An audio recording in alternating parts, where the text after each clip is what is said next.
Hey guys, Kool-Aid here. I'm going to do a video. Hey, I know it's been a minute. I just need to step back and refocus. Felt myself getting kind of depressed and stuff about some of the stuff we were researching. And that happens, guys. It just does. So I just stepped back for a minute, spend time with family, and kind of refocus. But I do apologize. I don't monetize my channel or nothing. So I don't, it's nothing about that. It's just that I choose to do this, and I need to step back sometimes and just get refocused. I don't want my any kind of negative stuff that's coming from me be out there on my channel. I see other people, you can see them getting ruts sometimes, and I don't want to do that to you guys. And that's exactly why I'm addressing this.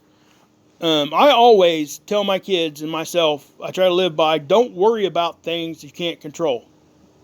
Okay? Doesn't mean not be aware. It says just don't worry about it. And to take that, and the next step is the fear. Okay? Now, being aware and talking about this is not enticing fear. What this is doing, it's actually doing the opposite. Okay? If you guys could think back when you were the most scared, what happened? It was probably either a jump scare, a shock scare, or something that happened to you very abruptly that you didn't expect to happen. Right? So if that's the case, we usually react in one of two ways. We run or we fight. And most of the time, both of those are wrong. So that's what I'm trying to help here, just to take that edge off. Okay? If we're even mentally, if we're just prepared a little bit better mentally and not even worried about, all the prepping stuff that we could do or whatever, that's up to individual preference. But if you can get your mind to a point when something happens, it doesn't scare you as bad, you make better decisions. Okay? And that's done by gaining knowledge or, of things that are actually going on. We don't want to be the ones running down the street naked, looking for water, not knowing what to do, acting crazy like we're on some kind of flakka or something, man. I mean, that's all I'm saying. So that's the whole reason I even do my channel, guys, is to try to get rid of that, just to buffer that a little bit. We're all going to be, a little bit jump scared when something pops off. And stuff is, earthquakes and all other kinds of things. But when I see somebody make videos, and I got emails, this is why I'm even addressing this, they were scared. So they'd seen some videos where they were talking about the Bowshock going down 3 or 4 times. Or even more than that in the course of 3 to 4 days. And I guess one of the videos was titled, "There is no earth protection," and the Bowshock, oh my God, is down, and all this other kind of stuff, right? Well, I'm going to tell you right now, that did not happen. Okay? And I'm going to explain to you why. Again, I don't put names out there. It's not my goal here. My goal is to give you guys at least another side to look at. And you guys are smart enough, you'll go find those videos. Okay? And make up your own mind what side you're standing on there. And it's not really about being on sides. It's just about trying to wrap your brain around something that's there. Okay? Now, Bowshock. I left you a definition in my last video about this. It had some pretty big words in it, so I went and found a different definition that's easier to understand and more basic. Okay? Now, it says right here, in astrophysics, a Bowshock occurs when the magnetosphere of an astrophysical object interacts with nearby flowing ambient plasma such as solar wind. Okay, yes, I can be like that if I want. Okay, but what that means is that a Bowshock is where our magnetic field meets up. The point where it meets the solar wind. That's where the Bowshock's at. Okay? That's all that it is. It's our first line of defense. And there's multiple layers after. Van Allen belts, our atmosphere, all that other stuff it has to get through before it even gets to the surface. Okay, but the definition I just gave you should help you understand that in order for the Bowshock to go down, one of two things has to happen. The Earth's magnetic field has to go completely away, or the solar wind has to go completely away. And I can tell you right now that neither one of those happened. Okay? At least that's how I understand this. Okay? Now, the Bowshock compresses and has rapid expansion all the time. So, this is what the model that they were showing, okay? This is a two-dimensional model, but we're looking at a three-dimensional thing. It's hard to understand, right?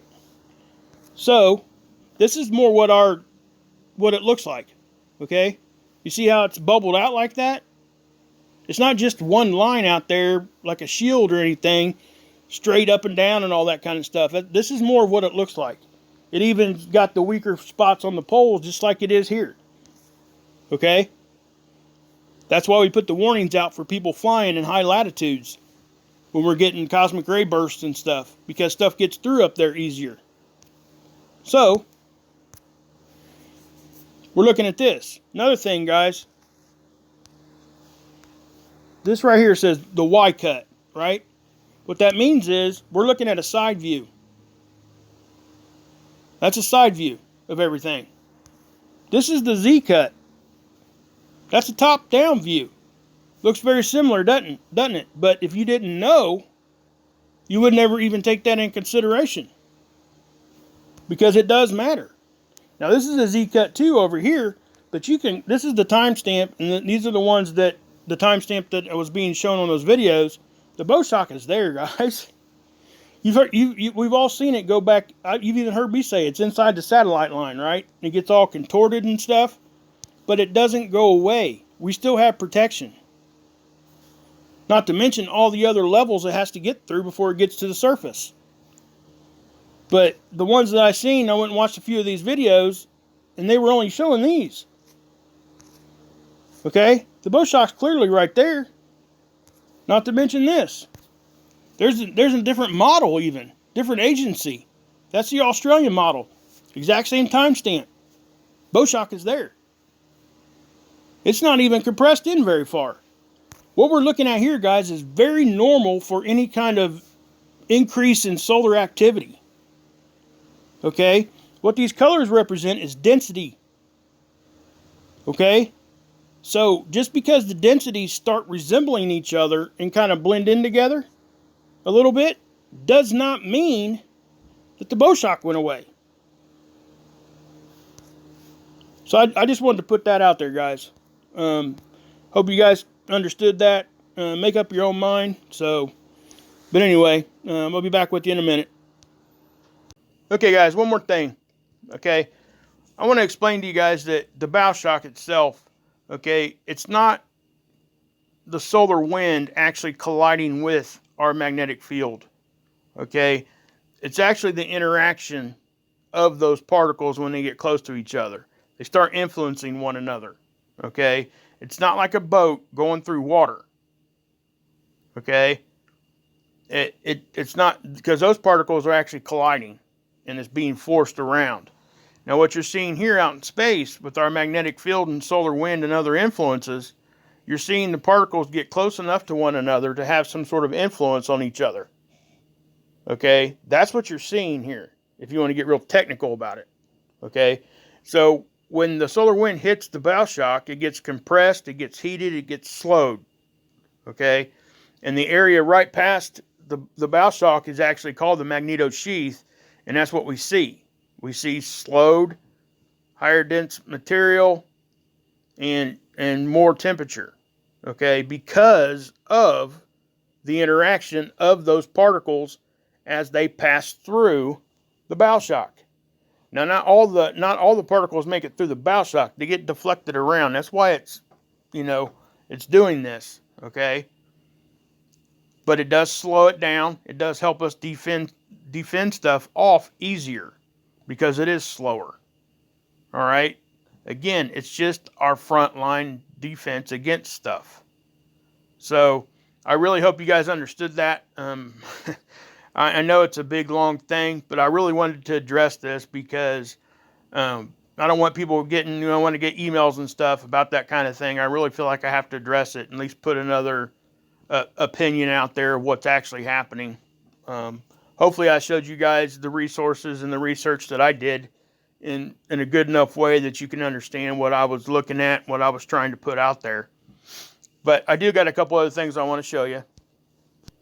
Also, guys, if you're going to look at this stuff, okay, I want you guys to look at these models. I really do. Okay, It's the only way we learn is if we just jump in. There's going to be mistakes made. I make mistakes still on these things all the time. Okay? So what I'm saying is, if you're going to look at something and you look at a model, you think, oh my gosh, look at that. That looks horrible. Right?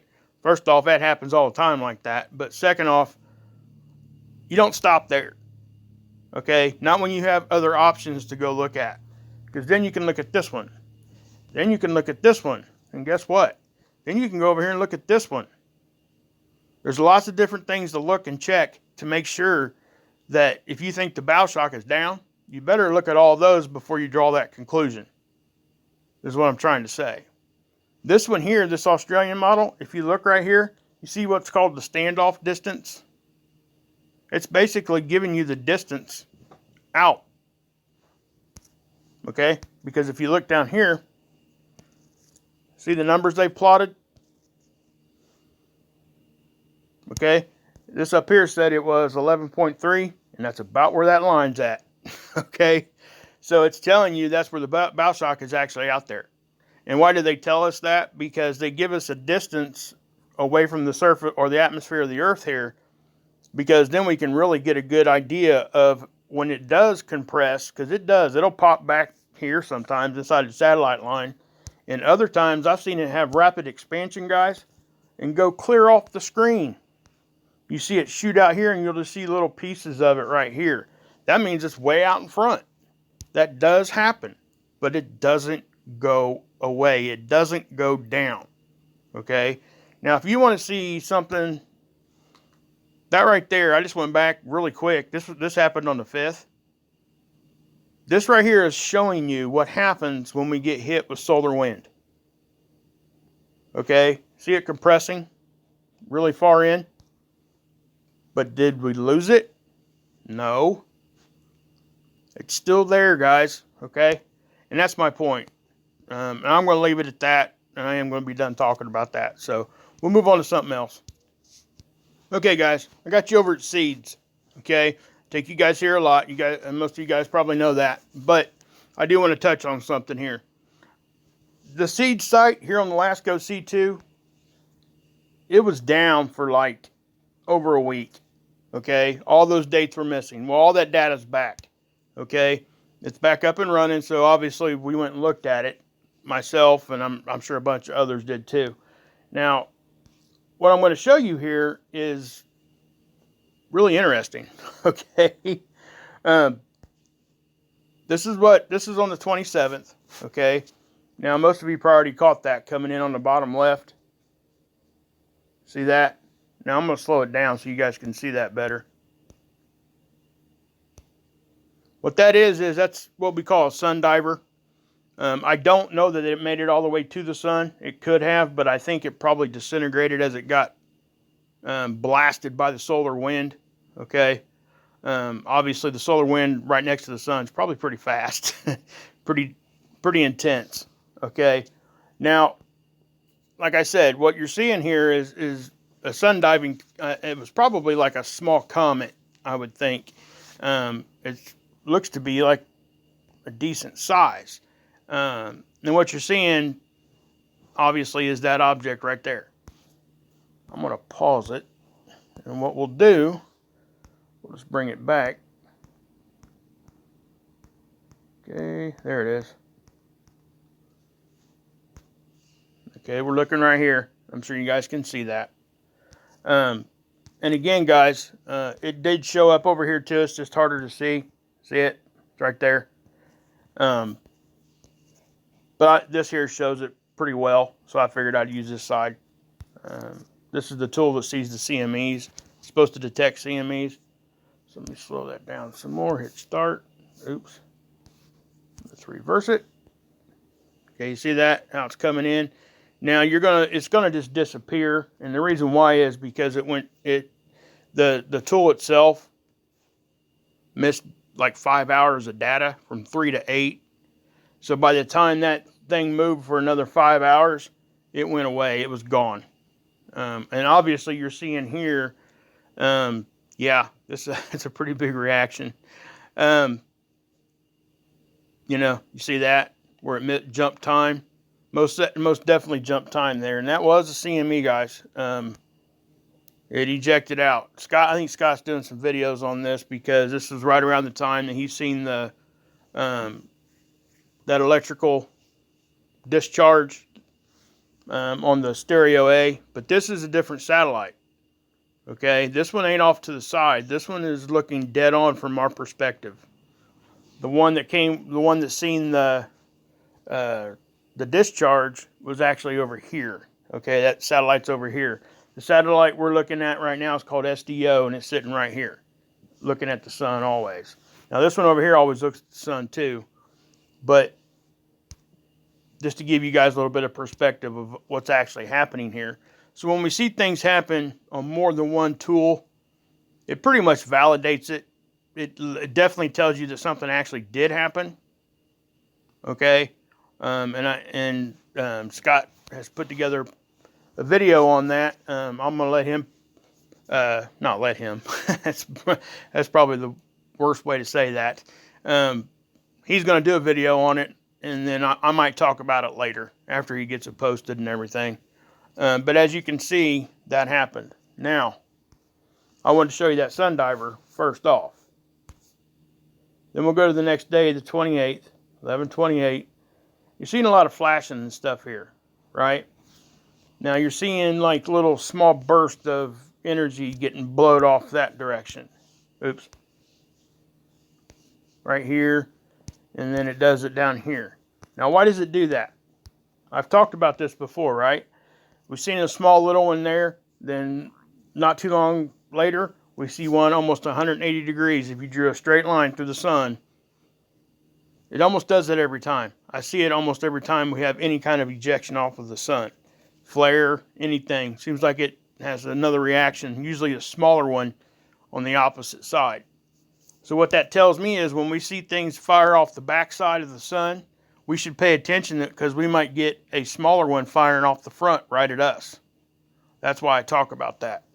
Now, I do find it interesting that everything's happening on this side of the sun right now. We're not seeing much on the other. And let me show you this. Let's go to the next day. This is where it gets real interesting, for me anyway. And I'm going to tell you right now, I don't know what's going on here. I just seen this a few minutes ago, but I wanted to show it to you guys. And you guys can make up your own mind. And I'll probably talk about this again later. And I'm going to tell you what I think it is. I'm not going to say for sure because I just don't know. At least not yet. So, I'm going to wait for this thing to... Okay, I'm going to pause it right there. We'll go back to key 1. Okay. We're going to go... I think that's the first... There's 12. There's the first image of the day. That doesn't look too much. Like nothing, right? And we're going to be looking over here. So, the next image is that. Now, notice that, well, yeah. Notice that this did not start over here. Okay, because the surface of the sun is about right here. About like, well, it's a little bit bigger than that. See this white circle over here? You could kind of transpose that in your mind like that. Okay. So that definitely did not, I mean, whatever happened there didn't look like it might have been from the sun, but it looks like it might not have been also. Okay, because it looks to have started right there. Okay, now it's going to come into play here in what I'm getting ready to show you. And again, guys, I don't know what's going on here. If I had to guess, something's reacting with the sun there. I don't know that it's our Planet X object, so I don't know if that's the position it's supposed to be in right now. And again, guys, just because we know where that object is supposed to be in, and it's been pretty much just like dead nuts on, doesn't mean that there aren't other objects. Matter of fact, I know that there's other objects. So we haven't been able to time it out. Pretty erratic. So anyway, as we go forward here, okay, now, again, if you guys stop there and look, this is today, okay? I don't know. Like I said, I still have to research this out a little bit, but I seen this and I figured I'd throw it in there for you guys real quick. That's not the most interesting part of what I'm getting ready to show you. You're going to see some stuff head back towards the sun. that did not look like it came from the sun to begin with. Okay, it looks to, well, I'll just explain real quick. It looks like something might be hanging out right here, whatever it is, and it's actually doing one of them numbers. Okay, so I'm going to slow this down and just push play. How about that? Okay, start. Now watch. Ah, shoot, it's going in. Oh, that actually showed that. You see that? Okay, let's go reverse. Okay, this is going forward. Okay, here's that. It's shooting on off. Now watch this. Watch right in here. Looks like two little bursts headed the wrong direction back at the sun. Okay, that reset it right there to the time. That's the timestamp. And I find it interesting also that we're missing bunches of data here. Okay, we got, let's see here.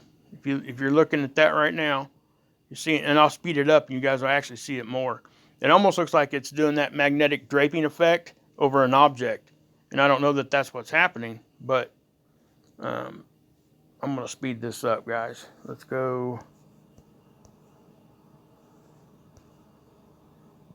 That's pretty good. Now, we only get like 5 hours of data so far. And this will update throughout the day. This is today. This is current right now. So if you guys look over here, look what's going on. You see something shoot this way, and then you see some more energy start from the same point that did and head back towards the sun. I don't know what's going on here. Okay. Let me, I guess if I zoom in like that, maybe you can see it better. I don't really understand how something can be this far. If this came from the sun, how the sun could eject it out that far and then recapture it, because the surface is here, not the edge of the black. So that's very interesting to me. I don't know what's going on. Again, I'm going to dig some more into this. You see how it's doing that? That secondary.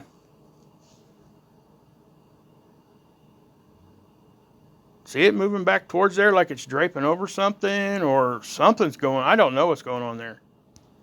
Really interesting, though. We'll say that. So, but yeah, I'm not sure if I'm going to put a model update because it is getting kind of, this video is going kind of long. But I just wanted to touch base with you guys and show you guys what I had to show you there, and explain a little bit about that Bowshock. We'll speed that up a little bit and let you see it a couple more times. Hopefully you guys can see that. I hope you guys can. And again, it's only 5 hours of data from today as I'm making this video. Now, this will update and give us more, hopefully. We'll see. But as you can see, it looks like the center point to all this energy that's going in opposite directions is kind of about right there. It's just really odd. I've not seen this before. I've seen stuff whip out and get sucked back to the sun. I've seen what looks like our object maybe pulling some plasma from the sun. But this looks to have started right there. So, and again, I don't know if that's what's going on. I'm just saying that's what it looks like visibly. It's my observation. So, but anyway, guys, I am going to end it there. I probably will put a model update. But anyway, guys, God bless. Yeshua saves, and you can drink this Kool-Aid.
myself, everyone is kind.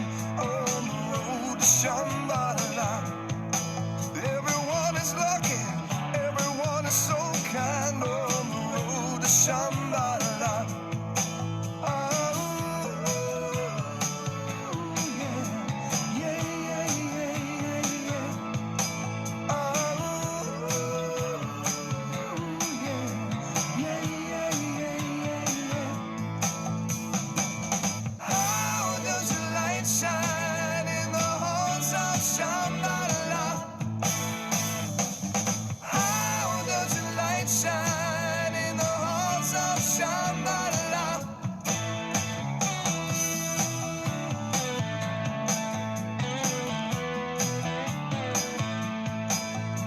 Tell my sister by the flowers in her eyes on the road to Shambhala.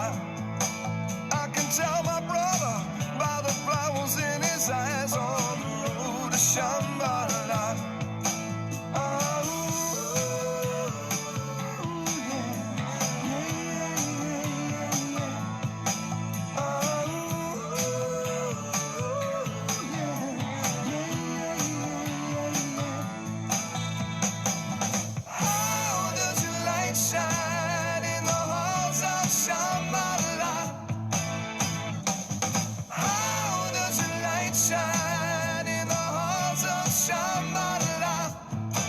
Tell me, how does your light shine in the halls of Shambhala? Tell me, how does your light shine in the halls of Shambhala?